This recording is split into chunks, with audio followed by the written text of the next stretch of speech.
Hello everyone, and welcome to my Young and Restless official. I hope everyone is having a wonderful day. Before we begin, please hit the subscribe button and give this video a thumbs up.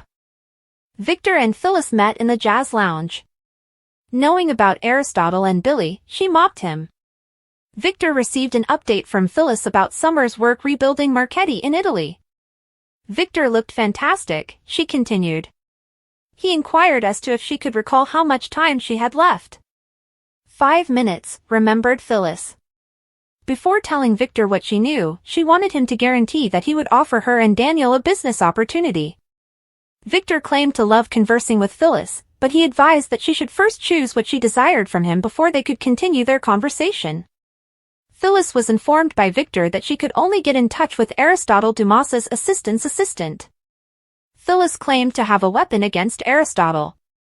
Since Victor is Summer's grandfather, she came to him out of loyalty. Victor stated, "You're playing me," after Phyllis declared she would go to the highest bidder. Through her work with Billy, Phyllis disclosed that she had heard things. While working for Billy, she was going to keep quiet, but that was no longer the case. She quit, according to Phyllis. "You quit?" Victor fired back. He revealed that he had heard that Phyllis had been let go. "It's a lie," said Phyllis. Billy planned to compete with Dumas and Newman for control of Chancellor Industries, Victor informed Phyllis. "Phyllis, you see, I've been playing this fucking game for a while. Billy Abbott's tendency to relapse to his previous state is something I am well aware of. Put it in your mind." "He's a loser," said Victor. Victor went on to say that he could defeat Aristotle without the assistance of Phyllis or anybody else. He cautioned her against blowing smoke. Victor stated that he felt sorry for her but cautioned her against playing him. The business magnate wished Phyllis luck on her ventures. He suggested that she bring a strategy the next time she saw him. He said, "I know what the hell I'm talking about," and then he walked away from the table. Billy, meantime, met Chelsea and Adam at the Genoa City Athletic Club. Billy greeted Chelsea and informed Adam that Victor was planning to discredit him in the media. Victor was always 10 steps ahead of him, Adam said Billy. Billy and Adam fought until Adam had to go answer a call. Adam wondered if Chelsea would feel comfortable being by herself with Billy. Billy pledged to be a gentleman in return. That would be a first, Adam joked. Chelsea questioned Billy about how tiring the argument with Adam was. After Billy claimed that Adam makes it difficult to coexist, she claimed it was a cop-out. Billy stated that as long as Victor was living, this would carry on. Chelsea declared that she would not allow Connor to become embroiled in the conflict between Abbott and Newman. She went on to say that one side must cease retaliating if the conflict is to end. Billy was asked by Chelsea if he could be that individual. Billy expressed gratitude to Chelsea for believing he could be the more sensible party in this situation. Adam's attacking Billy wasn't his first priority, according to Chelsea. Billy concurred and identified Victor as the one. Billy claimed that this was all done to make him appear unfavorable to Aristotle. "Why?"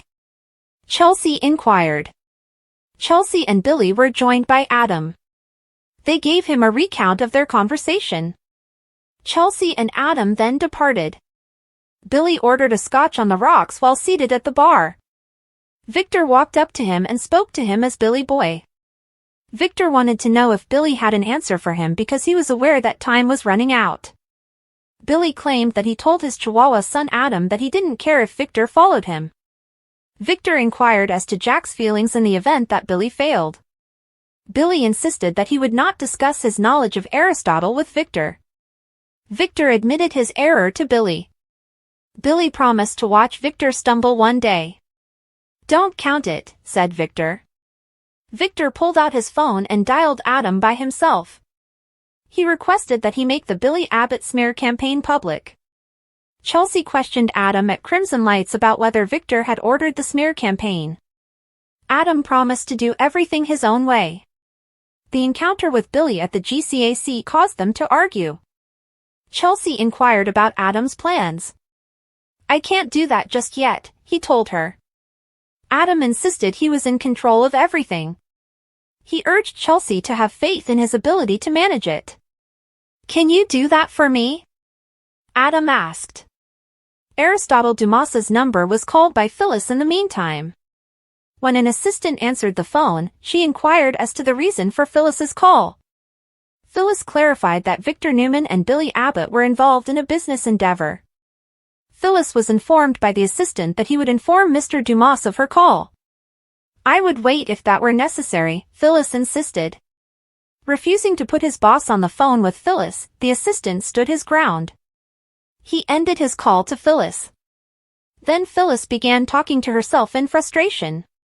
I'm down but not out, she said. When Audra heard that Damien and Amy were leaving the airport, she was pleased. Additionally, she was pleased to hear that Amy's health was improving. The phrase cured was used by Audra, but Nate warned that doctors dislike using it. He was pleased to report that Amy had purchased additional time. Audra expressed her desire for her shopping companion to return to her life. Nate asked Audra if Victor had provided the funding for her new business endeavor, changing the topic. Soon, she said, adding that things take time. Nate agreed that he didn't feel like Audra was telling him everything. Audra attempted to divert Nate's attention, but he responded that he knew exactly what Victor was capable of. This time, Audra promised Nate she could manage Victor. Nate said she might not be able to handle him and that those were famous last words. Audra informed Nate that working with Tucker McCall had taught her a lot. She has ensured that no one will ever defeat her again. Amy and Damien showed up at that very moment. She was welcomed home by Nate. Amy claimed that she was unable to express how wonderful the word home made her feel. Amy was welcomed home by Audra. Amy inquired about Audra's exciting new work and how she was doing.